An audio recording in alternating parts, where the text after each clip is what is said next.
এবার ঈদ আপনার কেমন গেল? বিসমিল্লাহির রহমানির রহিম। এবার ঈদ আমাদের ভালো যায়নি। কারণ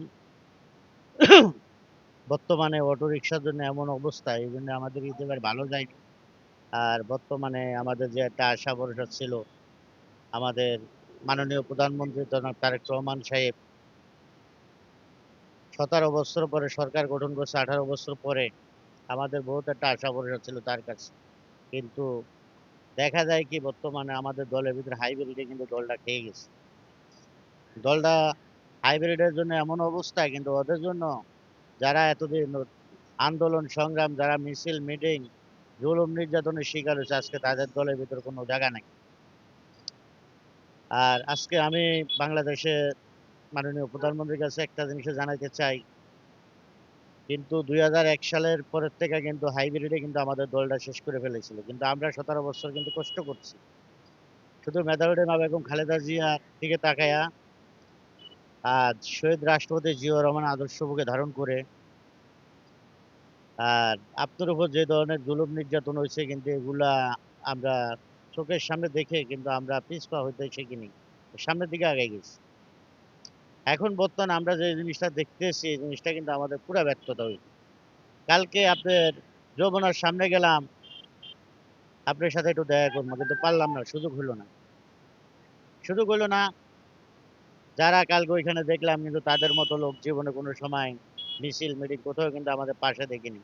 তো তাদের মতো যদি দুই চারজন যদি দেখতাম, তাহলে তিনবারে ঘুমের শিকার হয়েছি, এই জিনিসটা কিন্তু আমার কিন্তু আর হওয়া লাগতো না।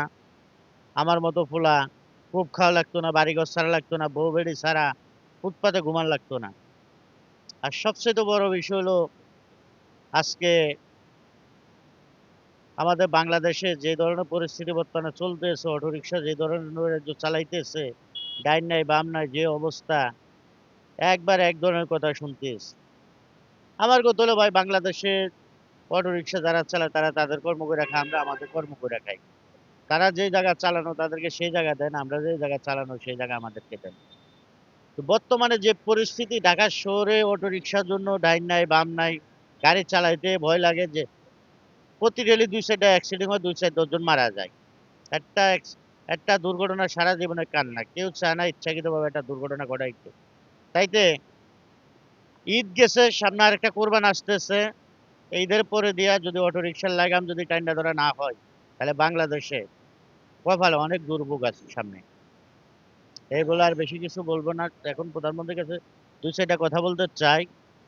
আজকে দেখা যায় কি, আমরা যারা এখনো বিএনপির পক্ষে কথা বলি, বিএনপির পক্ষে কাজ করতে চাই, আমাদের উপরে এখনো কেন আঘাত আসে, কেন আমাদের উপরে এখনো হামলা আসে।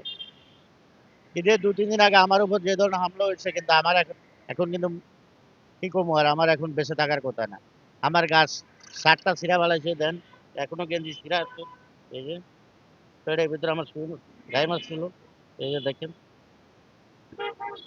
এটা দেখছেন। যদি এই জায়গাতে যদি লাগতো, যদি ছুরি যদি পেটের ভিতরে যদি ঢুকতো, তাহলে আমার কি বেঁচে থাকার কথা ছিল? না। আপনি যে তিনি জনাব তারেক রহমানের সঙ্গে সাক্ষাৎ করতে গেছিলেন, সাক্ষাৎ কি পেয়েছেন? না, আমি সাক্ষাৎ করতে গেছিলাম, আমি পাইনি। কারণ আমি পাইনি হাইব্রিডের জন্য, কিন্তু যেগুলো এতদিন আওয়ামী লীগের সাথে লেউজি করে চলছে, তাদের জন্য তার সাথে দেখা করতে পারিনি। আমার আমার ভাগ্য হয়নি যে তার সাথে একটু দেখা করব। কিন্তু আমি তো টাকা হচ্ছে না, পয়সা হচ্ছে না, ধন হচ্ছে না, দলিত হচ্ছে না, আমি শুধু তার সাথে একটু দেখা করতে চাই। কিন্তু এটা মনে হয় আমার কপালে মনে হয় জুটবে না। আর আশা থাকা ভালো, আশা থাকা ভালো, কিন্তু নিরাশ হওয়ার কোনো সুযোগ নাই। বুঝছেন? যে অবস্থা বর্তমানে বাংলাদেশে, যেগুলো হাইব্রিড ছিল, তাদের জন্য এখন দলের ভিতরে কোনো আমাদের কোনো মূল্যায়নও নাই। আমার দলে যে পদ ছিল, আমি হাতিঝিল থানা চালক দলের সভাপতি ছিলাম।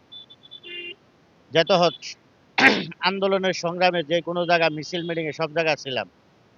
5ই আগস্টের আগের থেকে নির্বাচন আগ পর্যন্ত ছিলাম। নির্বাচনের পরে আমার কোনো মূল্যায়ন নেই। জনাব তারেক রহমান সাহেব এই আপনার কেউ কোনো খোঁজ খবর নিচ্ছে না কেন? কোনো খোঁজ খবর কোনো কিছু নাই।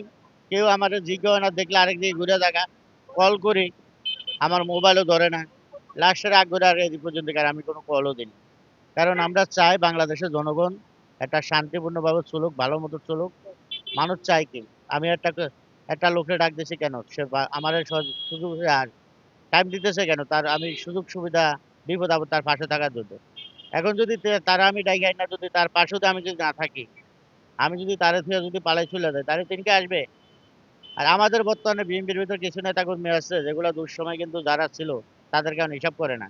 মনে করি কি আমরা ক্ষমতা চলে আইছি। একবারে শেখ হাসিনার মতো। এই দিন না আরো দিন আছে, এদিনে নিয়ে যাবে সেদিনই কাছে। যদি শেখ হাসিনার মতো যদি কর্মীদেরকে যদি মূল্যায়ন যদি না করে, যারা তেজি নেতা ছিল তাদেরকে যদি মূল্যায়ন যদি না করে, আবার ওই আওয়ামী লীগের মধ্যে বিপদে পড়ে যাবে কিন্তু। কিন্তু আমরা কিন্তু দেখা যায় কি ক্ষেত থেকে টাকাও খাই না, চাঁদাও খাই না, ঘুষও খাই না, কর্ম করি, রত করি, পেটে খাই। এতটুকু চলতে চাই কিন্তু খালি একটা জিনিসে মানুষের উপকারে বিপদ আপদে পাশে থাকতে চাই। আর আমরা বেশি কিছু চাই না। আসসালামু আলাইকুম।